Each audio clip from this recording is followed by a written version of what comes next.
Hello, everyone. Hello, everyone. Thank you so much for joining me. I'm just setting up Instagram Live, and I will be with you in a second here. Okay, we got it on Instagram Live. Thank you so much, everyone, for joining me. It is Monday. Happy Monday, everyone. It is November 25th, 2024, 3 days before Thanksgiving. Please take this week, if you have some time off, to spend it with friends and family. Don't get caught up in all that Black Friday stuff. At the end of your days, Black Friday will not be there, but your friends and family will. Thank you for joining me. We're going to have a quick 30-minute about session with leadership.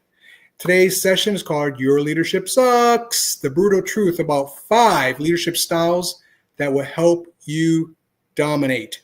That's the key here. Remember, leadership's not a right, it's a privilege.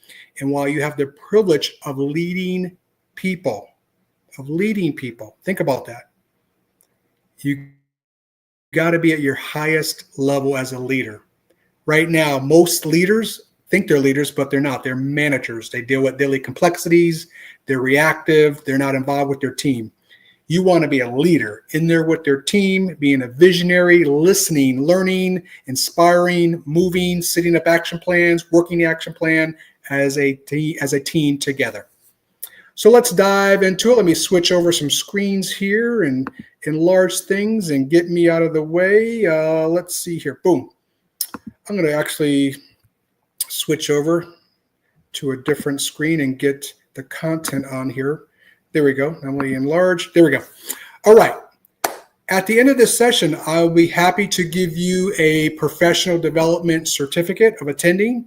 We're going to be about 30 minutes, but I will give you a 1-hour certificate for attending. So contact me if you want that certificate. I have 3 or 4 people always reaching out for that certificate. I appreciate you stopping by. You're getting, again, growth here. I'm going to encourage you at the end to grab one thing, just one thing, and within 24 hours do it. Because if you don't, you'll forget this information and you keep going out there doing the same old stuff over and over and over. And that, my friends, is the definition of insanity. So email me if you want that certificate. You can go to my website. There's a lot of things there. My services of what I offer organizations, training and speaking services. You can go on my LinkedIn, contact me there. My YouTube, channel. There we go. And I have a lot of my videos there, inspirational videos. My podcasts are on there. And then these live events are on there on the recorded side of things. Also, I'm on, obviously, Instagram and Facebook. So there's multiple ways you can reach out and connect with me if you need anything, have any questions. Let's start first with reflective questioning. So the first question is, what do you want to be known for as a leader? You need to seriously think about that. It's not just jumping in and being a leader. Let me give you an example. As a principal, I was at a conference and I asked someone, as a superintendent, I was at a conference and I asked someone, why do you want to be a school principal? Because they wanted to go from being a teacher to a school principal. And this is the answer they gave me. Because I'm having a child and I need to make at least $25 more thousand. If that is your number one answer, money, you're going to fail at leadership. You should be in it not for the paycheck, but for purpose and passion. And those of you who have seen my other live events know that. It's not about the paycheck. It's about the purpose and the passion, and that paycheck will come. So what do you want to be known for in your leadership? Did you help make an impact in your organization somehow, some way? What is the end result you want? What is that mission why you exist? What is that vision, what you aspire to? And can you bring everyone together? Do you truly have the skills? And you have to question yourself on that, because a lot of people don't have that leadership it factor. They just don't. They just don't. Some are great in an assistant leadership role. So you have to be honest with yourself. Can I truly be the leader, the first one and the last one out, the one who puts the plan together, who works the plan, who inspires everyone to move towards the plan? The second question, what do you want meaning the organization, reputation to be? What do you want to be known for? What do you want to be known for? So because I come from an educational background, Some principals or superintendents want to be known for STEM. They want to be that STEM district that everyone in the community wants their kid to go to, or that STEAM district. Or they want to have signature schools where the schools are different. You can go to this school, school A for fine arts, school B for sports medicine, school C for technology. Those are signature schools. So they want to have a variety of schools in their school system so they can offer parents a variety of choices. So what do you want your organization's reputation to be? Then lastly, reflect the question, what would meeting the mission, why you exist, the vision, what you aspire to, look like? And you have to bring everyone to the table, all stakeholders in your organization. And you have to have sessions with them. Let's break this down. Let's brainstorm. Let's put these large stickies, these Post-it stickies on the walls. You guys seen those exercises, and break it down and brainstorm. Now we got 25 items. How do we get it to 15? How do we get to 10? How do we get to 5? And then let's work on 2. So having that session where you really break things down. What do you want things what would meeting that mission, why you exist, and getting to that vision, what you aspire to really, really look like? Taking the time up front to go slow. And when you accomplish all that and finish all that and complete all that, now you can go fast because you did the work over here. So ask yourself reflective questions. If these aren't the $1 million questions you're looking for, there's many others online that can help you get established and started as a leader. All right, this picture and these words sum it up. And all of you have seen me in my last live events. I think I've shown this picture a couple times now. And I want to keep it on the forefront of your minds out there as leaders.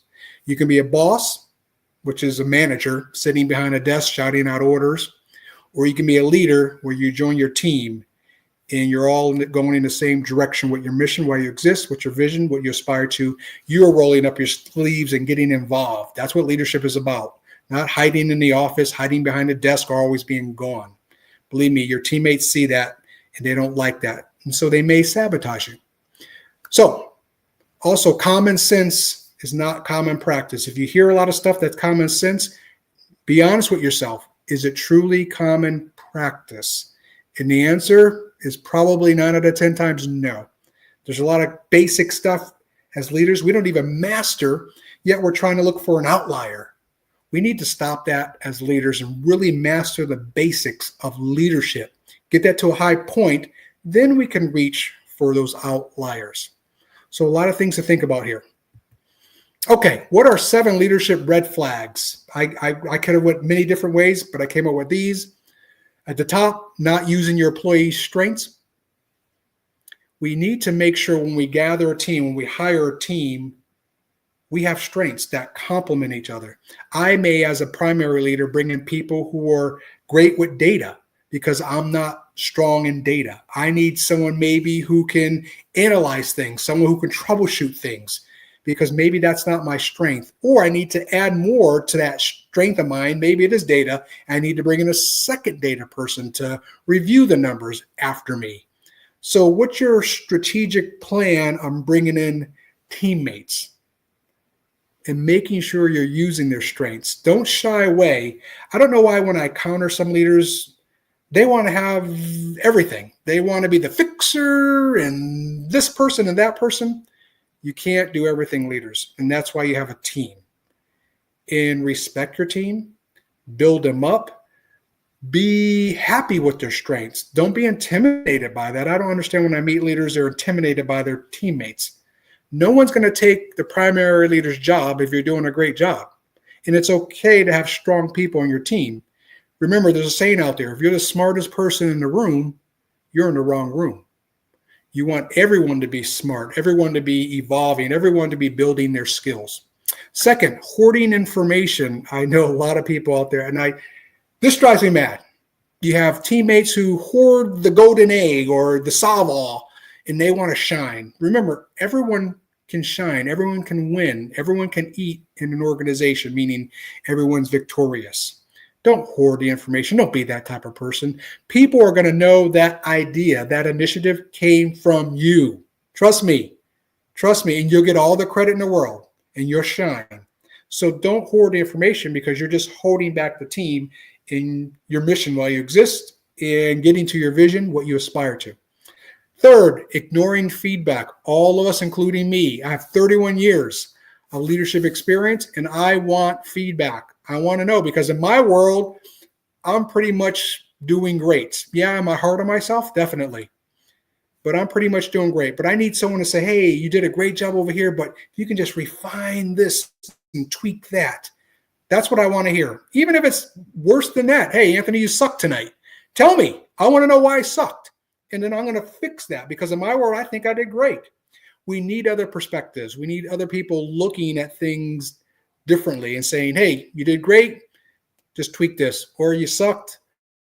Do A, B, C, and you'll be back, Anthony. So be okay with feedback. All of us need that feedback, no matter what position we're in. We need that feedback. Don't be too cool for school and don't have that ego, which I call a hell of a drug, run your world where you're just Mrs. Perfect or Mr. Perfect. You're not. I'm not. All right. Fourth, being unavailable. I know a lot of leaders who disappear. They're never to be found. They're off. They're doing things. They're always at wink, wink conferences, but they're never on the job building capacity of their leaders, being in the trenches with their other, when I say being in the trenches with their teammates, that's what I should have said, or building up the capacity of their teammates, or just inspiring their teammates. You can't be an I'm always going leader. You can't. You have to, you're hired to do a job, and that's to lead. Yes, do you need to go to a conference here and there? You don't need to go to a conference every week or be going every week. That's the job of a leader, to be there first, to be there last, and to lead your team. All right, another point, focusing only on the negative. Easy to get caught up in the negative because it's easy to complain. There's a statement out there. You can either judge or think. And it's easier to judge because judging is negative.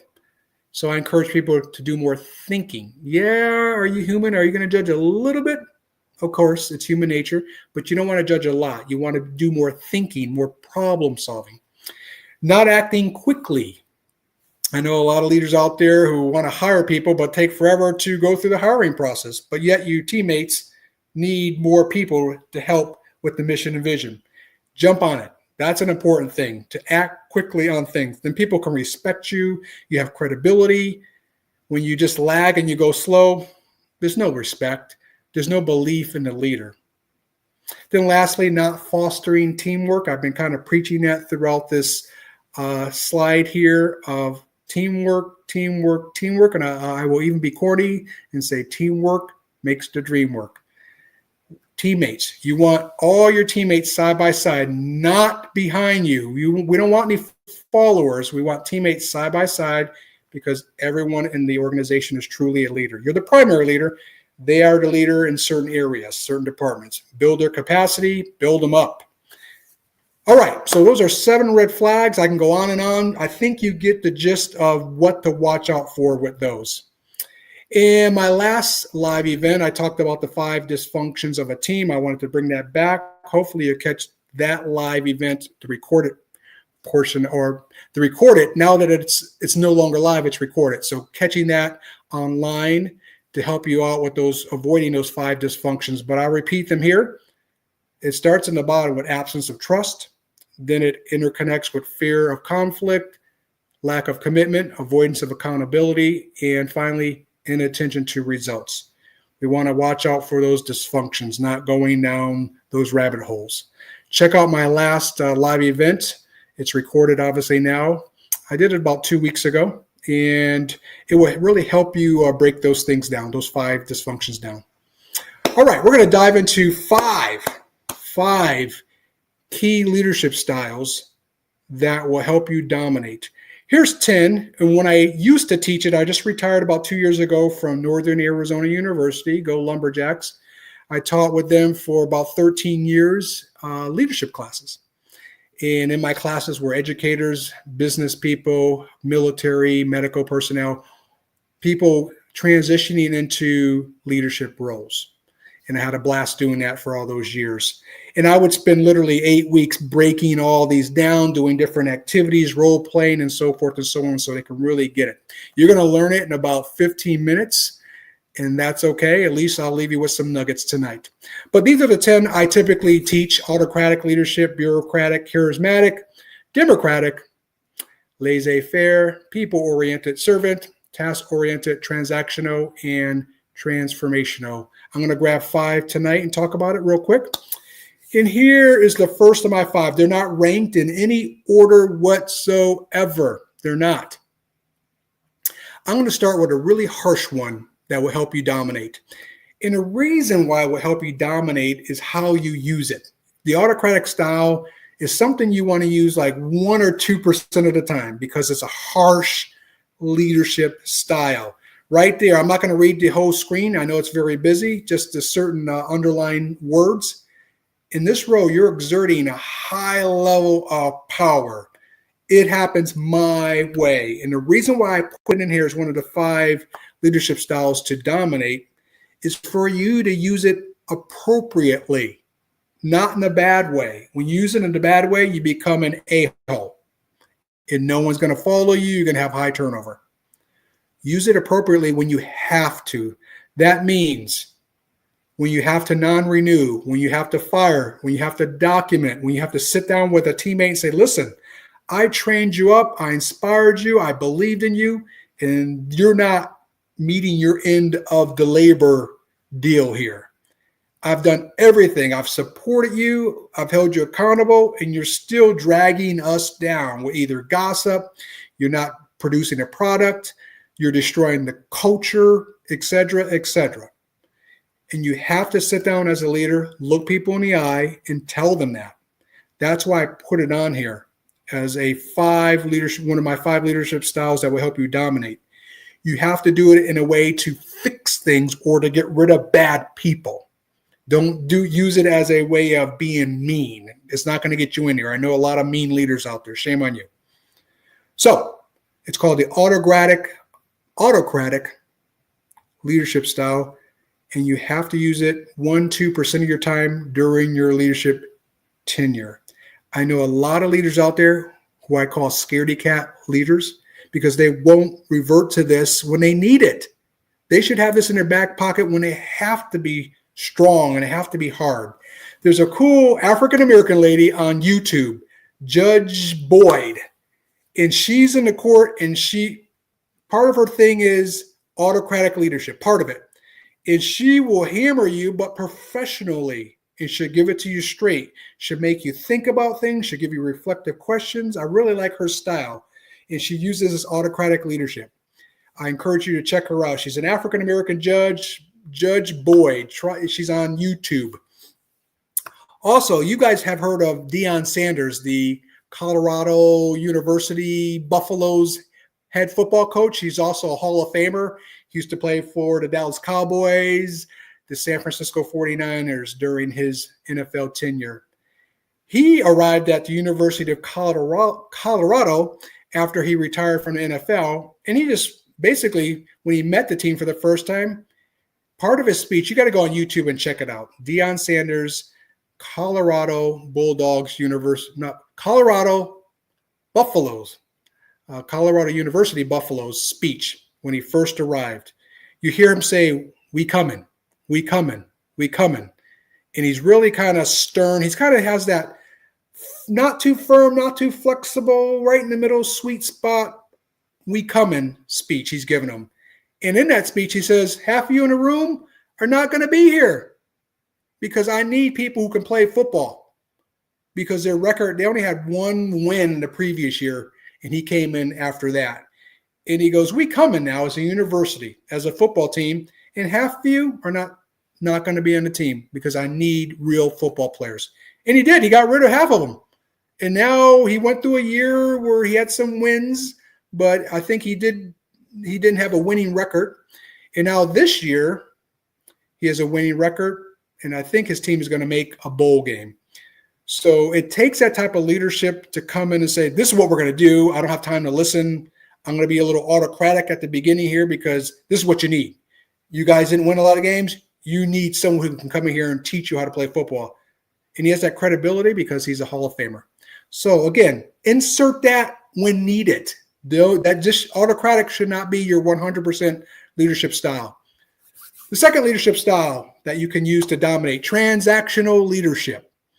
Transactional leadership means they hire you to organization. In exchange, they give you a job, they give you money, they give you benefits, and you will listen to them. However, here's how you use transactional leadership to your advantage to dominate. Say the company's goal is to get 5,000 widgets out by the end of the year, and you got out 15,000 widgets. Now you exceeded the goal. So as a transaction, you walk up to them and say, hey, I haven't had a raise in 3 years, and I've been exceeding my goals that you've been giving me as the leader for 3 years. So in exchange for me busting my butt and my teammates busting their butts, we all want raises. We all want promotions. We want something in return because the goal was 5,000 widgets. I produce with my department 15,000. So I want a transaction. I want something in return because we're busting our butts, making you a lot of money. That's how you can use transactional leadership to your advantage as a leverage. But you got to bust that butt. You can't be a nice guy, nice lady, and kind of sort of, and expect, well, I'm just over the goal by a little bit. No, you got to really shine and be a rock star and use transactional leadership to leverage things to get what you want. Maybe it's not a raise or promotion. Maybe it's more things for the employees. Maybe it's more things for the department. What is it that you can leverage to get what you want? Because you were well over the goal. So that's how you can use transactional leadership to your advantage. Third, bureaucratic leadership. Simply, this is a by-the-book leadership style, and there's certain areas, certain jobs, certain careers that you need to be by the book. You have to be by the book. And I have some examples here, such as working with machinery, with toxic substances, or at heights, large sums of money. You just can't be, let's not do this by the book. You have to do certain jobs and certain careers by the book. However, this is not my favorite leadership style. I like to do things a little off center because that's life. Life isn't doing things by the book. Never do anything illegal. Let me make that clear. Never do anything illegal, but I like to do things a little off center because that's how you can get the job done. There's 2 ways to the finish line, I always say. But I know a lot of you are cautious. So by the book is a winner to be a dominant leader, because if you do things by the book when you're dismissing someone, that means you have to document. That means you have to show evidence of support, evidence of accountability, and so forth and so on. You have to go through certain steps. So even though I may get away with it when I'm doing certain things, I don't encourage you to do that. Be a by the booker. Be a by the booker to always have your ducks in a row. What do they say? Your I's dotted and your T's crossed. There's times where you just have to do things by the book. So I encourage you to do that if you want to dominate in your position. Democratic leadership, this is not political at all. It's just a funky name for leadership style. Democratic leadership is something I encourage you to use to dominate as a leader because it involves bringing everyone in, all the stakeholders, having them make the decisions, show the evidence, make the presentations, have them build everything. Now they take pride. They have the buy-in. They have the ownership. It came from them. And then you gather all that up, and then you make the final decision. And you tell them in advance, hey, I need my team in here to put all the dots, connecting all the dots for me, but I'm going to make the final decision. I'm telling you, they're still going to appreciate, even though you're making the final decision, that they were involved in the process. It's called a democratic style. And again, you make the final decision. You tell them up front, I need you as a team to decide things. And bring me your decisions. Maybe you bring me 3 options. And I need to check with the policies and procedures to make sure these 3 fall within those policies and procedures. Then I will make the final decision as the primary leader. So that is another way to be a dominant leader in a positive manner. Then lastly, transformational leadership. And again, these aren't ranked in any order. This is what you should aspire to overall. Transformational leadership, it says right here, they know how to really touch their teammates and really get them into a shared vision of the future of the organization for them and the organization. They really know have that charismatic approach to come together as a team with a shared vision. They're highly visible. They communicate at a high level. They're just people who have the it factor, and you can have the it factor. You may have to work on it. Some people may have it a little bit quicker than you, but this is what you want to aspire to overall, to be a transformational leader. Now, if you notice here in the middle here, it does have something where it says sometimes transformational leaders need to be supported by a detailed person or people. Some transformational leaders that I know do, and some don't. But these are people who are really enthusiastic, charismatic. They create that shared vision. They're highly visible again. They highly communicate. And here's some other things. Strong ability to articulate goals, a sense of purpose. They have that extraordinary influence over followers. And I shouldn't say followers, over teammates. Remember, we don't want anyone following us. Examples, Colin Powell, Nelson Mandela, Steve Jobs. They knew how to really inspire teammates to produce products or to be better people. Now, reflective pause. What are two profound things? Two profound things right now. I've went over a lot of stuff that's percolating in your mind right now. What is something, two things that are percolating right now that are profound, that stand out with you? I'm going to give you a bonus. Leadership style is called situational leadership. It's simply being able to navigate any type of leadership style when you need to. If you need to be autocratic, that 1-2% of the time I was talking about, if you need transformational, if you need to be a transactional leader, being able to adjust, monitor the situation and adjust. That's called situational leadership. Like it says right there in the first line, there is no one right way to lead. There's not one right way to lead. It's adjusting. So something to do. Don't be scared with that autocratic leadership style. You have to be tough sometimes. You have to be forward, straight, blunt, but very professional when you do it. And then pull back and leave and be transformational. Attributes of great leadership.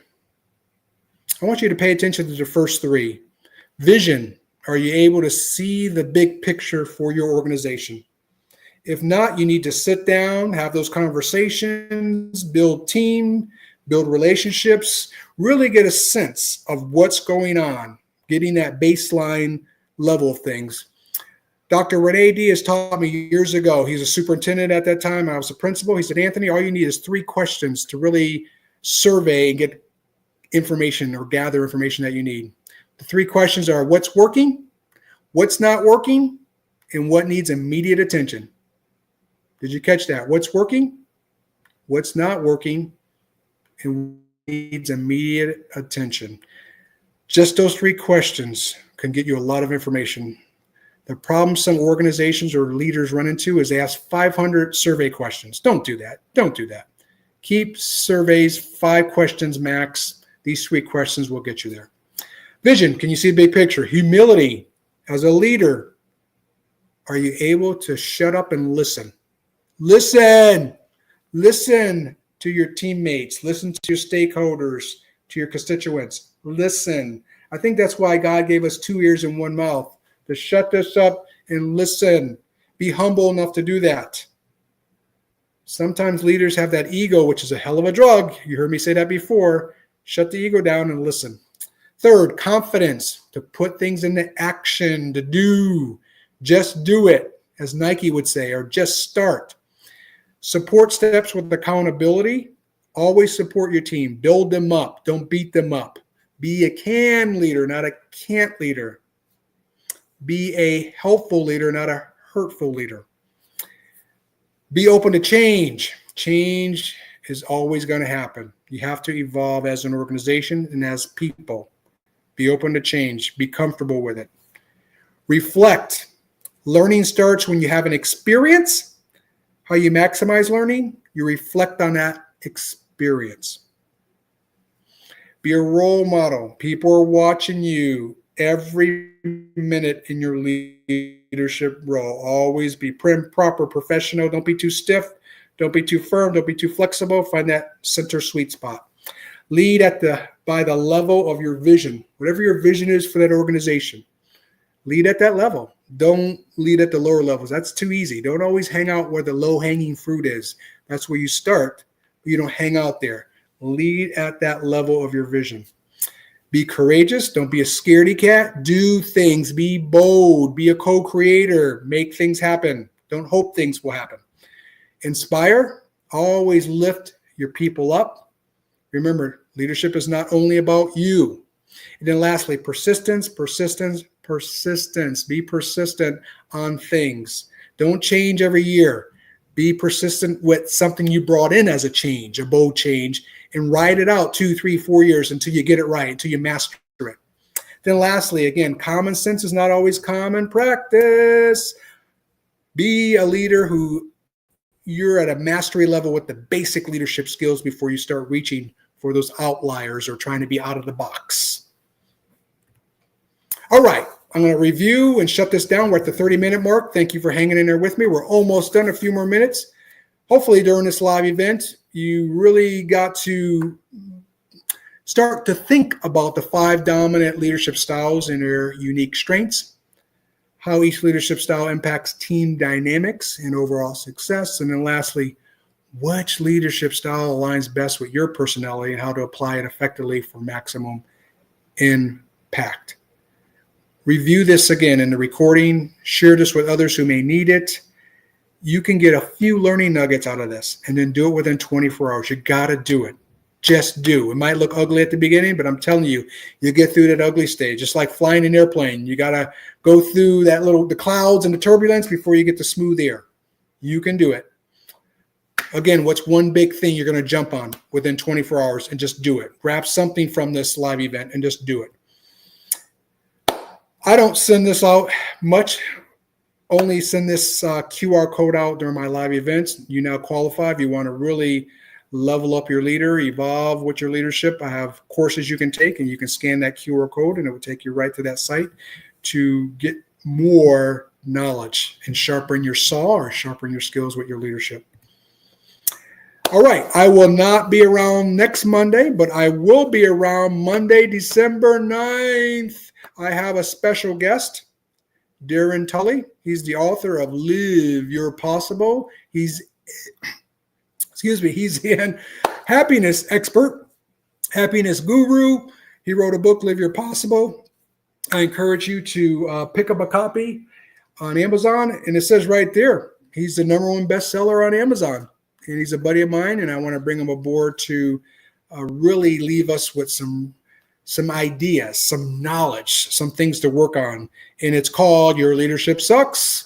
Want to lead like a rock star? Start with happiness. So please join me on Monday, December 9th in a couple of weeks. And we will have a lot of great things to share with you. Everyone, thank you so much. Jump on one thing. Jump on one thing within 24 hours, making you a be better leader. Thank you for hanging out with me. I will see you in 2 weeks on December 9th.